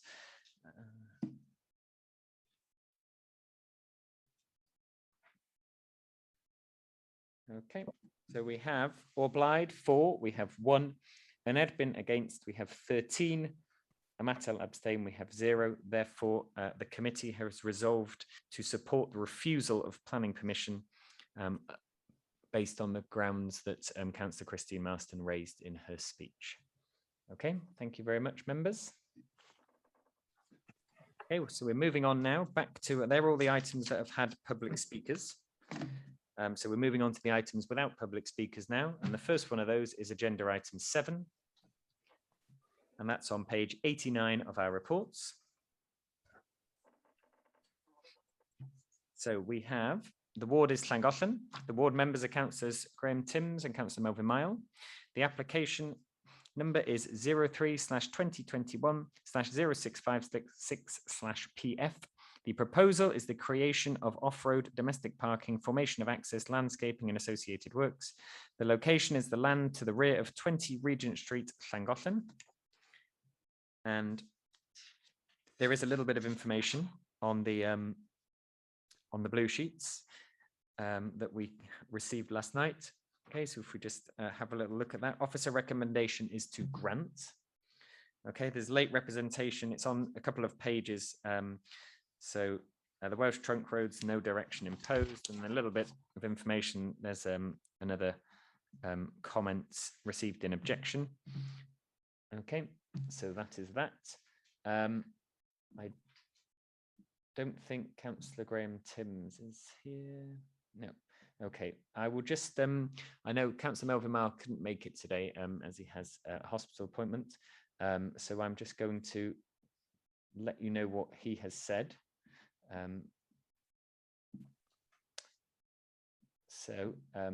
This is what Councillor Melvyn Mile says about the application. Okay, so I'm just reading this out on his behalf. He says, initially he was worried about the application, especially regarding the highway access, but that obviously now seems to be okay with the officers and the work that's been done. And the conservation officer seems to be now fine with it as well, as there is a pillar being added to strengthen and give symmetry to the wall. A concern for Councillor Mile would have been that the material used in the building of the gate, he wants to make sure that it's of a good quality, that it will not deteriorate quickly, and also just wanted to know how the gate will open, just to get the detail on that because it's on a sloping hill. But again, I think whilst there are some objections, parking is a huge problem for the residents of Llangollen, that he will support the application. Obviously, he won't get to vote on it as he's not here today, but that was what he wanted us just to know from his local members' point of view. And he would like to have, if possible, some input onto the actual material the gate is used for, but he said it's not crucial. But if that was a possibility for local members to be involved in that. Okay, do we have any other speakers on this item? Anyone want to propose anything? Anyone got any comments? I propose we grant this application, Chair. And I'll second. That's proposed by Councillor Mervyn Parry, seconded by Councillor Mark Young. Officers, got any comments on that? No. Okay. So we will go to the vote. We've obviously got another application on this coming through straight away after the application number 8. But yep, number 7 now. Okay, so again, this one a little more straightforward in terms of our thinking. So it's going to be OBLIGUE 4 if we going with officer recommendation to grant. Against would be going against officer recommendation, and a matter abstain obviously as an option. So Councillor Ellie-Chard. Obliged. Thank you. Councillor Ann Davis. For. Councillor Tina Jones. For. Councillor Gwyneth Kensler. Obliged. Councillor Christine Marston. For. Councillor Bob Murray. For. Councillor Mervyn Parry. For. Councillor Pete Prendergast. For. Councillor Peter Scott. For. Councillor Tony Thomas. For. Councillor Julian Thompson-Hill. For. Councillor Joe Welch. For. Cynghoredd Emrys Wyn. Obliged. Councillor Mark Young. For. Okay, so that's 14 votes for, no against and no abstain. Therefore, that application has been granted in accordance with officer recommendation. So moving on to agenda item number 8, which is the same location, but I'll just read it out as well because we need to have the vote on this one as well. So it's on page 119 of our reports. The ward is Llangollen. The ward members are Councillors Graham Timms and Councillor Melvyn Mile. The application number is 03/2021/0748/CA. It's a conservation area consent for the demolition of a boundary wall to allow the formation of access and off-street parking. The location is the land to the rear of 20 Regent Street, Llangollen. There are no public speakers on this. Again, the public reconsultation. There is a tiny little bit of information on the blue sheets. I think Councillor Melvyn Miles' comments, which I read out for the last application, would also be relevant to this application. So if you could take those into consideration. And do we have any speakers on this item? I move support, Chair. Thank you. Yeah, happy to second. And okay, so that's been proposed by Councillor Mark Young. It's been seconded by Councillor Julian Thompson-Hill.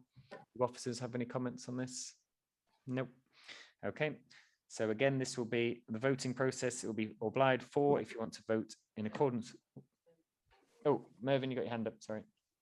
Yeah, Chair, just to second Melvyn Miles's comments, because there's obviously on the reports, the late reports, concerns about the detrimental impact of removing this wall, that the material used to do the gateway wall support Melvyn Miles. Thank you. Yeah, thank you. I think we got that. Yeah, yeah. Okay, yeah, no, that's fine. So it's to make sure there is, and can officers just confirm that that is the conservation officer is happy with that, and yeah, that's correct. That's what's shown on the plans. Is that the materials will match the existing. In fact, they'll be reusing the materials as far as we're aware. Okay. So obviously that should cover all that. Thank you. Okay. So again, going to the vote, it will be obliged 4 to vote in accordance with officer recommendation to grant, an erbyn against to go against officer recommendation, and then abstain. A matter is obviously an option as well. Councillor Ellie-Chard. To grant. Thank you. Councillor Ann Davis. For. Councillor Tina Jones. For. Cynghoredd Gwyneth Kensler. Obliged. Councillor Christine Marston. For. Councillor Bob Murray. For. Councillor Mervyn Parry. For. Councillor Pete Prendergast. For. Councillor Peter Scott. For. Councillor Tony Thomas. For. Councillor Julian Thompson-Hill. For. Councillor Joe Welch. For. Cynghoredd Emrys Wyn. Obliged. Councillor Mark Young. For. Okay, so that's 14 votes for or obliged. An erbyn against 0, a matter abstain 0. Therefore, that application has been granted in accordance with officer recommendation. We're going to, I'm not sure whether you heard, just when we're having a short break, Councillor Martin Holland is just stepping, he's just got to step out. There's a funeral cortege just going through the village, which he wanted to be a part of. So I'm going to move agenda item 10 just back a little bit. So we will move, it should be the next item on the agenda, and unless he's here, which I don't think he will be, He's online, but his camera's not on, so I imagine he's just nipped out for that 15 minutes. So we're going to go through agenda item 11 first before we do agenda item 10. So agenda item 11 is on page 207 of our reports. The ward is Dizeth. The ward member is Councillor David Williams. The application number is 42/2021/0729/PF. The proposal is the demolition of existing pop-in shop and change of use of agricultural building to retail use, formation of new vehicular access, provision of car parking and associated works. The location is the pop-in shop and agricultural building Cum Road in Dizeth. So there is a little bit of information on the blue sheets. It's on the second to last page and the last page. The officer recommendation is to grant on this one. There's obviously no public speakers. Could I bring in the local member if you want to come in, Councillor David Williams? Thank you, Joe. Can you hear me? Yep. Yeah. Okay. Maybe just to begin with, possibly a little late in the show, but do I need to declare an interest in that the applicants are landlord, Badrun Estate are landlords of this farm? We've been here over 140 years, but they are the landlords. So does that need to be declared? Yeah, it's probably worth just declaring a personal interest. Okay.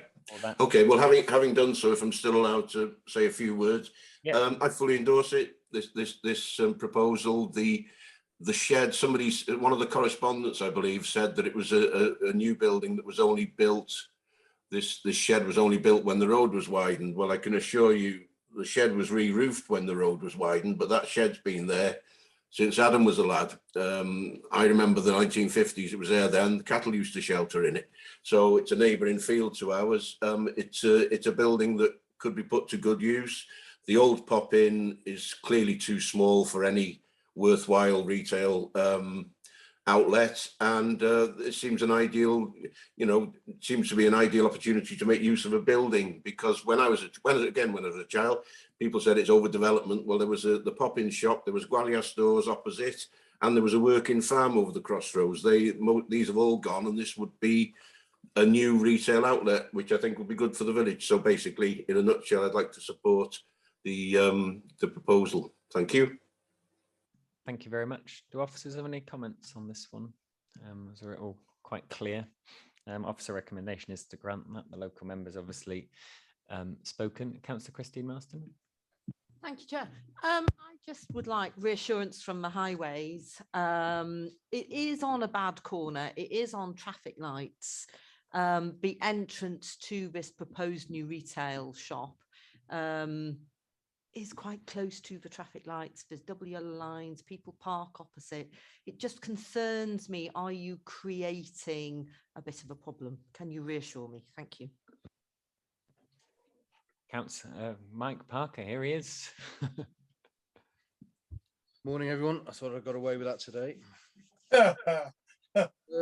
Initially, we had concerns were raised with the proposal to utilise existing access, but following a speed survey and other consultation that's been undertaking, the site access was moved. We also looked at the historic use of the site as the pop-up shop, which I understand could open again without any permission. So we consider this would be beneficial to remove that, move the access away from the junction. In accordance with the parking SPG, it meets all the standards for commercial vehicle space and operational space. It goes above and beyond that, and we can't see any reason to refuse the application on highway grounds, if that's any reassurance for you, Councillor Marston. Thank you. Okay. Do we have any, obviously Councillor Williams is not a member of the committee, so couldn't propose or do anything with that. So do we have any, Councillor Mark Young? Yeah, happy to propose grant. I'll second that, Chair. Okay, so proposed by Councillor Mark Young, seconded by Councillor Mervyn Parry. If we don't have any other comments, then we can go to the vote on this one. Okay, so again, just to be very clear, it will be obliged for if you want to vote in accordance with officer recommendation to grant, an Edbin against if you want to go against officer recommendation, to refuse the application, and a Matel abstain. So again, Councillor Ellichard. To grant. Thank you. Councillor Ann Davis. For. Tina Jones. For. Cynghorydd Gwyneth Pennsley. Obliged. Councillor Christine Marston. For. Councillor Bob Murray. For. Councillor Mervyn Parry. For. Councillor Pete Prendergast. For. Peter Scott. For. Tony Thomas. For. Councillor Julian Thompson Hill. For. Councillor Joe Welch. For. Cynghorydd Emrys Wyn. O blaid. And Councillor Mark Young. For, Jochen Bell. So that's 14 votes for, no against, and no abstain. Therefore, that application has been granted.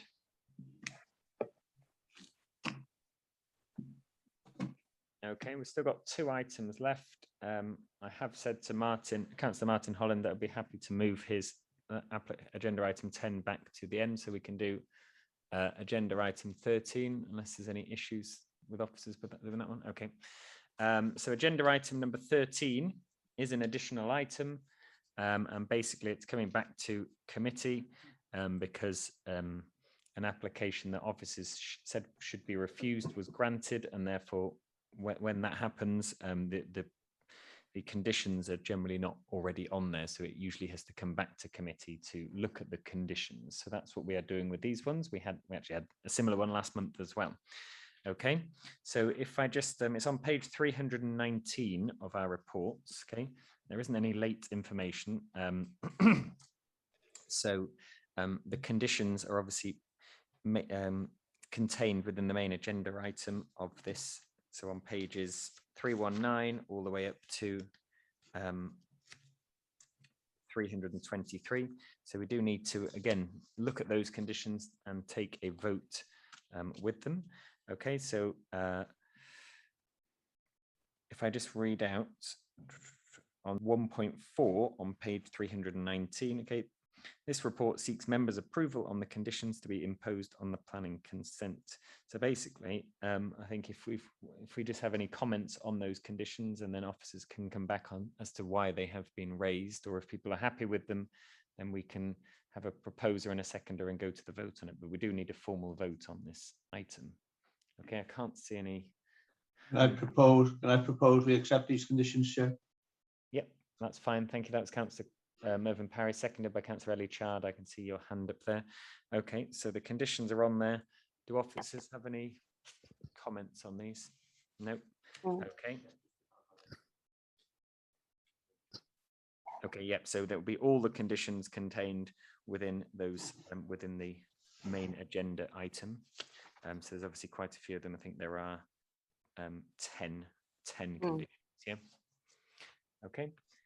So if we go to the vote on this one, we again, it will be to vote obliged for, to vote for all the conditions. It will be an Edbin against to go against the conditions, and a Matel abstain obviously as an option as well. So Councillor Ellichard. For. Councillor Ann Davis. For. Councillor Tina Jones. For. Cynghorydd Gwyneth Pennsley. Obliged. Councillor Christine Marston. For. Councillor Bob Murray. For. Councillor Mervyn Parry. For. Councillor Pete Prendergast. For. Councillor Peter Scott. For. Councillor Tony Thomas. For. Councillor Julian Thompson Hill. For. Councillor Joe Welch. For. Cynghorydd Emrys Wyn. O blaid. And Councillor Mark Young. For. Okay, we have 14 votes for, 0 against, 0 abstain. Therefore, those conditions have been approved by the planning committee. Okay, so we now have one item left, which is agenda item 10, and we will go through it. And hopefully Councillor Holland will be able to join us at some point. So we will go through that anyway. So it's agenda item number 10. And it is on page 177 of the reports. The ward is LLANARMON and Llandegla. The ward member is Councillor Martin Holland. The application number is 17/2019/0698/PC.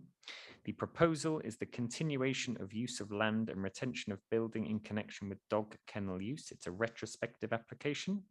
The location is DDATBLYGU, Llandegla, LL11 3BG. There is a little bit of information, I think, from memory. Yeah. There is a little bit of information on the blue sheets. Okay, on the second last page, the officer recommendation is to grant with this one. But again, the officers, just if we look at the late notices, late reps, officers would like to suggest an amendment to conditions 4 and 5 to ensure that, as the building already appears to be being used by dogs, that the acoustic fencing is erected in a timely manner. So the suggested amended conditions are there for you to see. The acoustic fencing shown within 1 month of the date of this consent. So again, there's just a few little wording changes there. Okay. The local member, let me just see, Councillor Martin Holland, are you there or not? No. Okay. Does anyone else have any comments on this one? Okay, Councillor Peter Scott. Thank you, Chair. It's only on behalf of Martin. I think Martin was a little bit concerned that although the site is used for dogs, they'd had, although they didn't have planning permission at the time, they'd been granted a licensing from, been granted to keep dogs from licensing department of Denbighshire before they had planning permission. He just little worried that the two bodies weren't joined up, is I think Martin's concern, that licensing are granted, that they could have dogs on the site before they'd had planning permission for it. And I think that's his concern, although I don't think he was against the proposal, in all honesty. I hope he returns quickly and gets me out of the as you can say. Thank you. Thank you. Councillor Tony Thomas. Yeah, thank you, Chair. Martin actually was against the proposal. Oh, sorry. Yeah. Yeah, I mean, same issue really. The fact that that they can have a license to keep the dogs by Denbighshire, and yet they haven't got planning permission. I mean, that seems rather silly. Okay, I'm not saying it's not legal, but I think we need a bit more joined up thinking going on. And I'm going to follow this issue through with Mark Young and that. And I did send an email out and had a bit of reply on that. There are neighbours there, so I mean, you wouldn't be very happy with no planning and dogs barking, acoustic fence. To what size do you mean by an acoustic fence? Is it going to stop the dogs from barking? I doubt it very much. And the fact that again, this retrospective thing, like it's we're sending a message out. And we're sending a compounded message out, the fact that we haven't even got planning and they've done it, so I'm very skeptical about this, and the whole issue needs to be looked at. But I would be in favour of I would recommend that we refuse it. I propose that. Okay, we will need the valid planning reasons for why you want to go against it. So I can come back to you on that, but because officer recommendation is to grant, we would need the exact reasons as you want. Do we have it? I won't ask for a seconder for that because there's obviously you haven't got the reasons. So just have a think about that, Tony, and then you can come back to us because I've got Councillor Christine Nelson as well. Could I come in here, Mr. Chairman? Yeah, okay. Thank you. Could we have some comments from legal as to why licensing was granted without planning permission? Thank you. Yeah, officers can come in on that one. Thank you, Chair. Yeah, we're just debating here who's going to take that question. It's obviously very hard for us in the planning section to then comment on how another section does its work, but obviously we don't want to be working in silos. I think unpicking the history of this, that the dog breeding at the site has actually started a number of years ago, and originally it was started within the existing house. So it obviously started small scale, and they had a license granted at that point the feedback we've had as part of this application from licensing officers is that the animal welfare, which is what the license is really looking at to control, is to ensure that animals' welfare is okay. They've said that from that point of view, the welfare of the animals is really high. So that's why they have no objections at this point to granting a license for dog breeding. There's obviously a point in the history of this site where they've expanded the business to that point where they've already got a license for dog breeding, but then they've expanded to require an additional building, and that's where we come in. I think that's where there's this sort of confusion about how far they've gone with a license without planning permission. It's not ideal, admittedly, because we, as an authority overall, we should all be sort of communicating and liaising, but it doesn't always happen. And in this instance, there definitely seems to be a clear picture that the site has actually just grown, and that's why they've had a license in place and then later on required planning permission. I hope that helps. Yeah, thank you. Okay, yeah, Paul Mead's just going to come in. Sorry, just to add to that, yeah, obviously for a bit of clarity. I mean, we are Planning and Public Protection Service. We do liaise with each other. We're not saying that there isn't communication that goes on between the relevant officers here. I think Paul Griffin's giving you an explanation here as to, you know, the two distinct legislative processes here, aren't they? So the question has to be, has someone got a license for something that needs planning permission? Well, if you breed in dogs on a small scale from your residential property, it might be that there is no change of use that needs planning permission. Clearly, what then has happened is that this business has expanded to erect a building within the grounds, which is what you're dealing with today, which does need planning permission.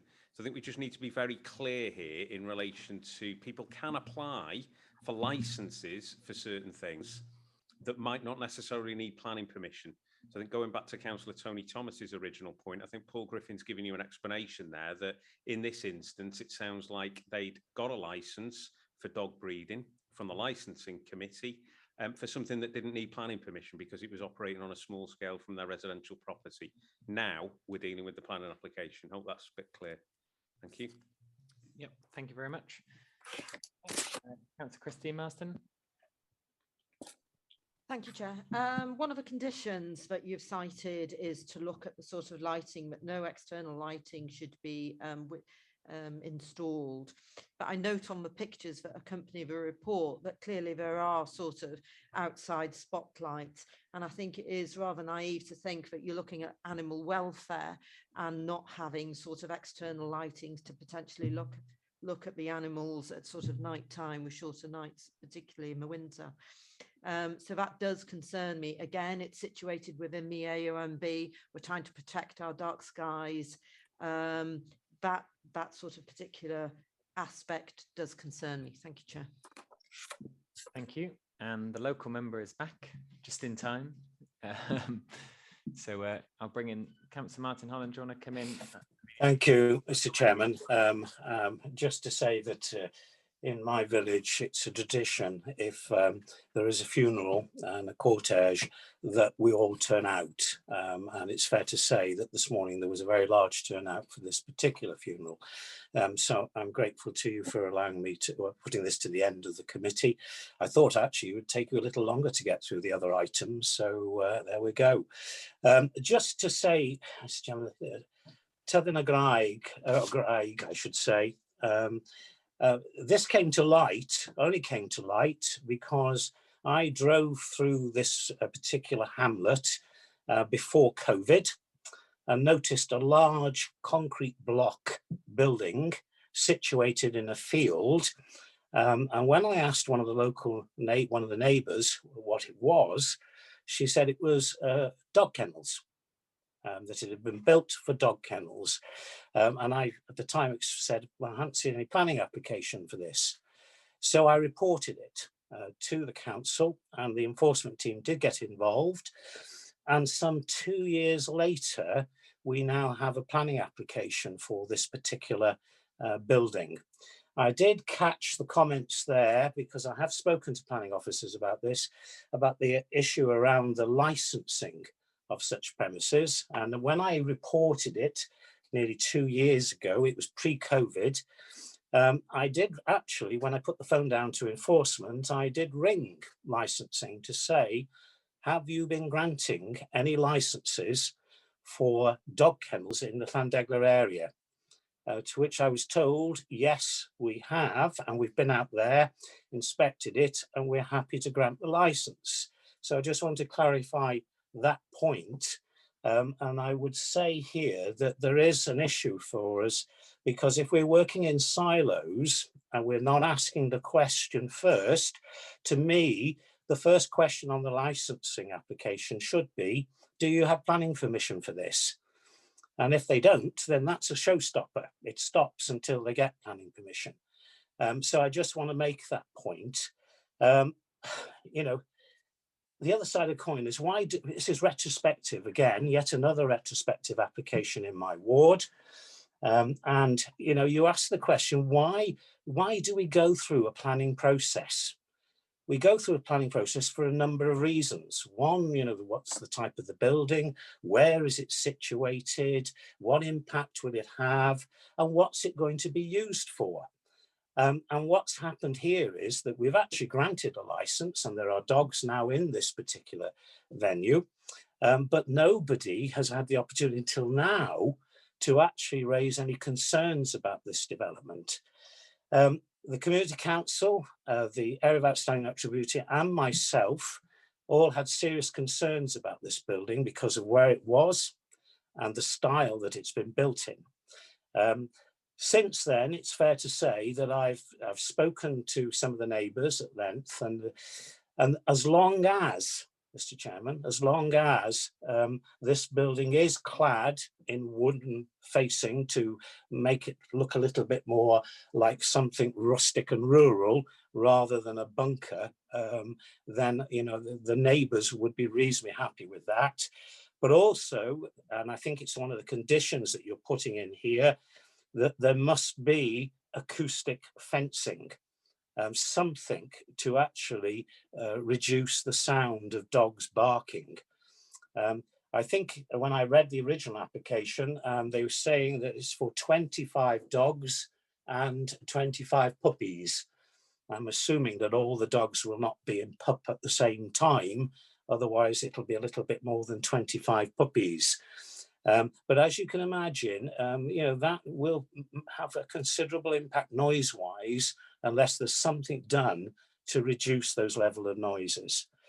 All I would say at this stage, I am not opposing this today because another department of the council has granted them a licence to breed dogs there.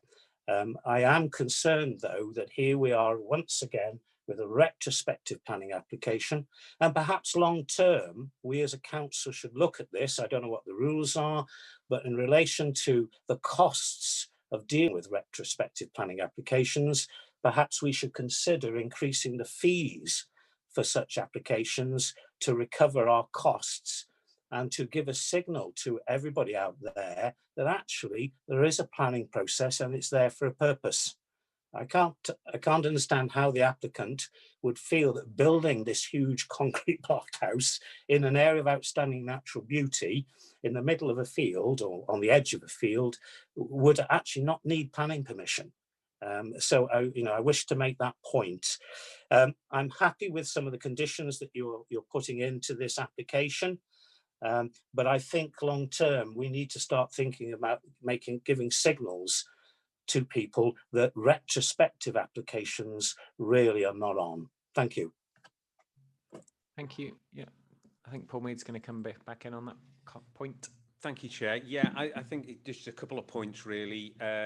Clearly, we have to deal with legislation, don't we, when we're dealing with anything here. There's legislation that deals with licensing and the breeding of animals and the animal welfare, and then there's legislation that deals with planning. So effectively two distinct areas. So obviously taking Martin's point there around, we do, I'll reiterate, we do liaise with our colleagues in public protection, but there are different legislative processes there in terms of what needs planning permission and what doesn't. There has been some debate in Parliament, actually, in the UK Parliament around retrospective applications recently.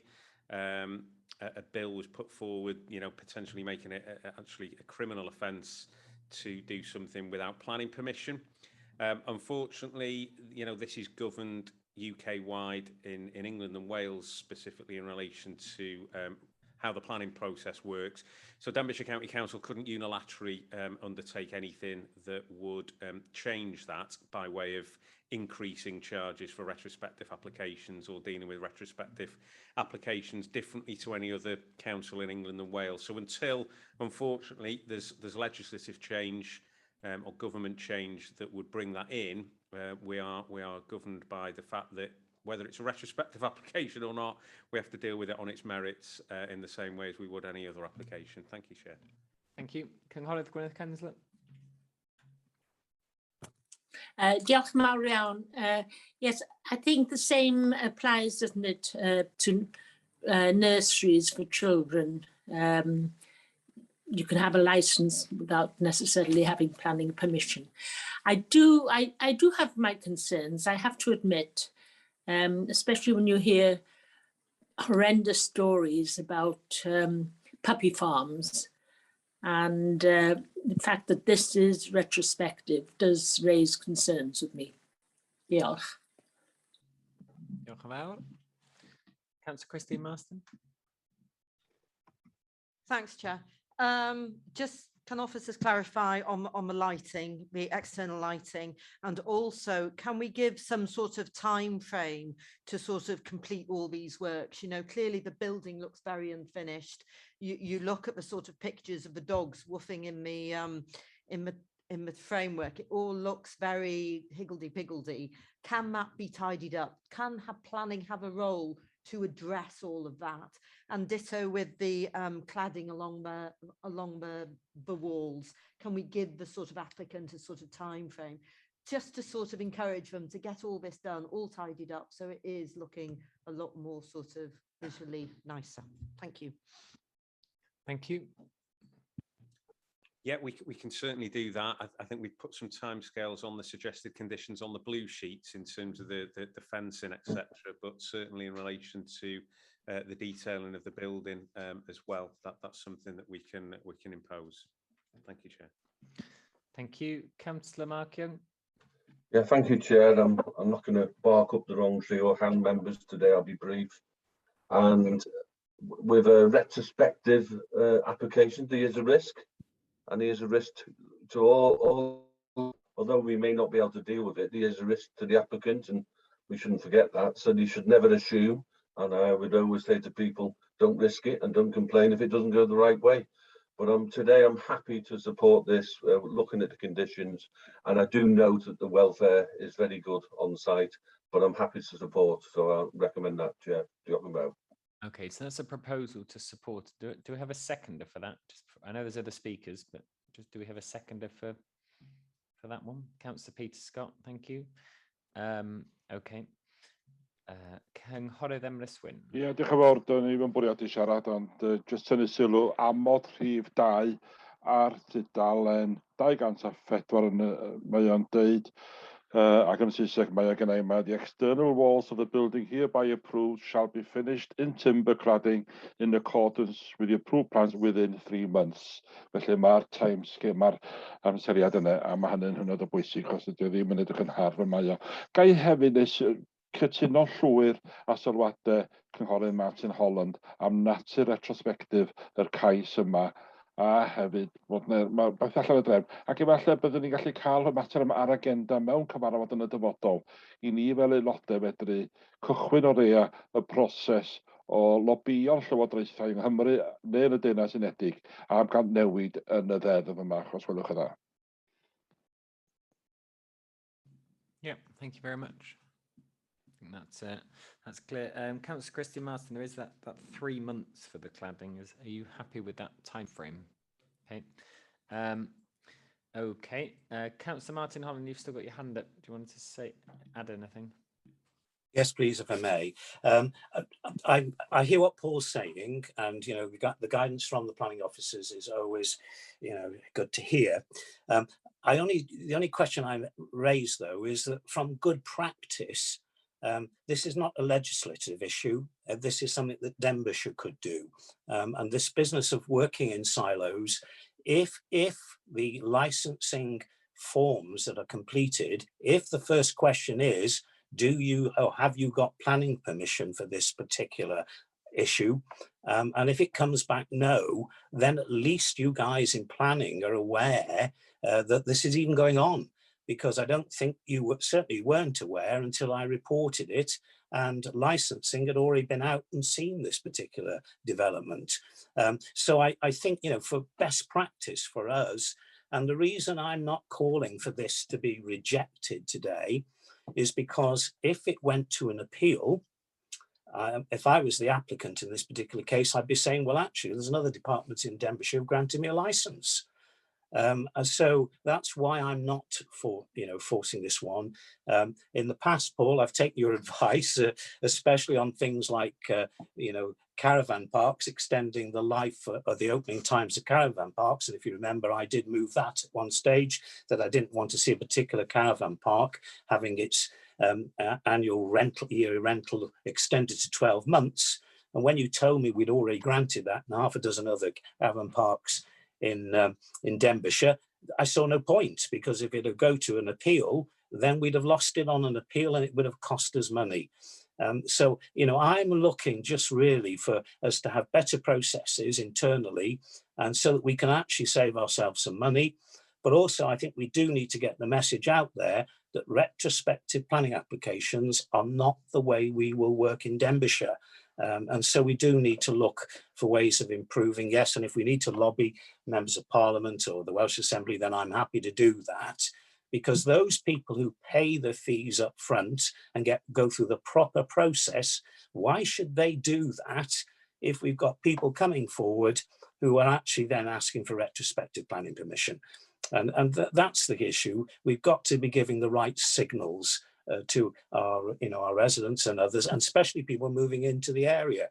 And I will just forewarn you that I'm in touch with Adam on a regular basis with other things that are going on in the ward, where things are being developed when they shouldn't be, without planning permission. And we've got a loss of income here. If it doesn't come to our attention, there's a fee lost to the planning committee, and we're going to be talking about budgets at the end of this week. We do need to look at these things. Anyway, I've had my say. Thank you very much for listening. Cheers.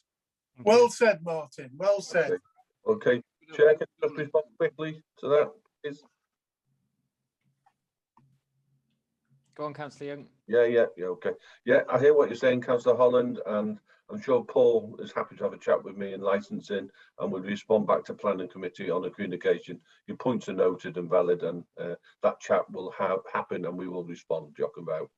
Thank you. Councillor Tony Thomas. Yeah, thanks again, Chair. Yeah, I mean, to the average person here, it looks like Denbighshire don't know the left hand from the right hand, do they? Like, and I dare say the Daily Post will quote that, but it does need tightening up. Going back to the dog barking, I don't think anybody's more of an expert of dog barking than mine with my 2 Great Danes, although I'm down to 1 now. I had to put 1 down 2 weeks ago. But when he barks, you can hear it for half a mile or so. So if you've got 20 odd of those, 25, you've got a lot of noise.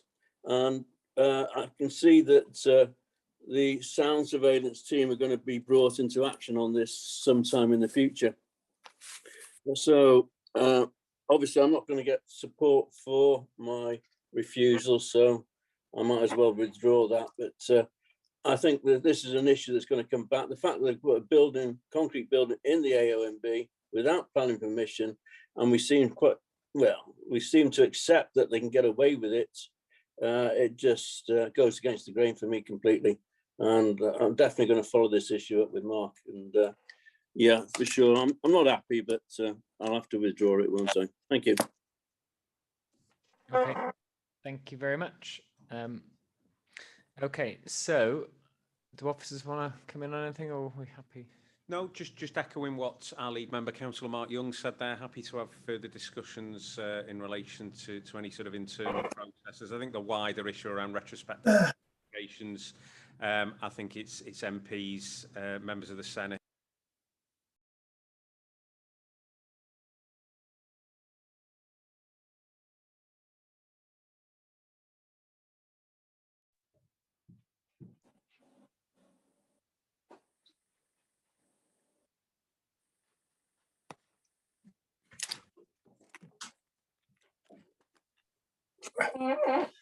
Everything's gone dead, people. Yeah. Yeah, didn't hear it. Chair. hear it. No, I think Paul went on mute actually. Then halfway through. Look, we lost him on the word MP. Members of the Senedd. Have we half of Senedd?